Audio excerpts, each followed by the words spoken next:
Mon cœur t'appelle, un film de 1934 de Carmine Gallone, scénario Ernst Marischka, avec dans la distribution Daniel Darieux, Colette Darfeuil, Jeanne Chérel, Yann Kipura, Lucien Barou, Gabriello, Charles Deschamps et Julien Carrette. Le sujet.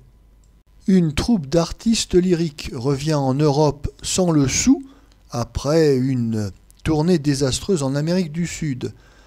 Prêts à tout pour réussir, ils vont essayer de se faire engager par l'Opéra de Monaco.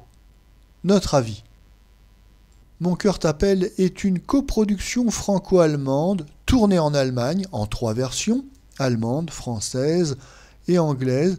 Le film bénéficie d'un budget conséquent et il est réalisé avec beaucoup de soin et de professionnalisme surtout. Oui, c'est en voyant les films réalisés à Babelsberg, à Berlin ou à Hollywood aux États-Unis qu'on se rend compte malheureusement de l'amateurisme de la plupart des productions réalisées en France. Cette comédie qui met en valeur le ténor vedette Yann Kipura, à l'époque très célèbre, est techniquement parfait. C'est une réalisation très professionnelle, comme je le disais, avec beaucoup de mouvements de caméra, des travelling, des mouvements de grue et également un montage très dynamique et très précis. Le film bénéficie d'un budget conséquent et ça se voit à l'écran pour la plus grande joie du spectateur. Nous avons droit à des décors classieux et très soignés, aussi bien les décors du paquebot que les décors de l'Opéra de Monaco. Et il n'y a pas que la forme du film qui est très réussie, le fond l'est également, même si le scénario évidemment n'a rien de très original. On nous resserre une fois de plus l'histoire d'une troupe sans le sou qui, à force de débrouille, d'invention et de talent, finira par être reconnue.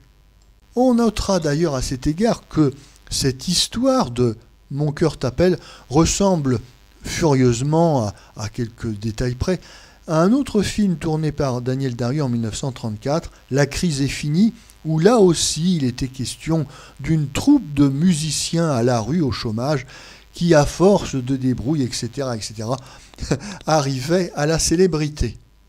Daniel Darieux, qui est d'ailleurs ici est très joliment photographiée, elle a 17 ans et elle joue avec beaucoup de naturel. L'année 1934 est réellement très importante pour Daniel Darieux. Elle tourne Mauvaise graine avec Billy Wilder, elle tourne donc La crise est finie, comme je le disais, et ce film à gros budget, oui, Daniel Darieux commence à percer, ça devient une actrice prometteuse.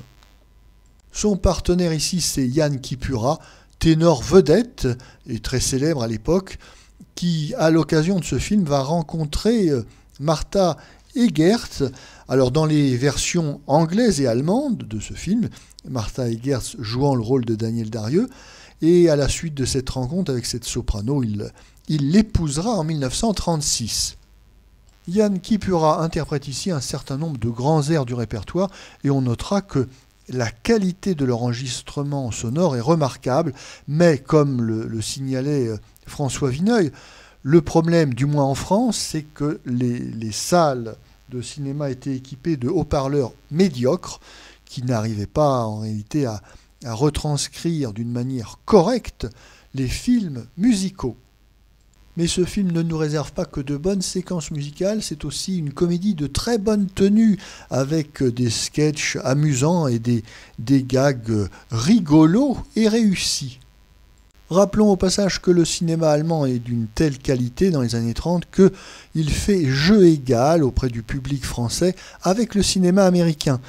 Le réalisateur ici n'est pas allemand, c'est Carmine Gallone, qui sera l'un des piliers de la renaissance du cinéma italien, renaissance initiée par Benito Mussolini.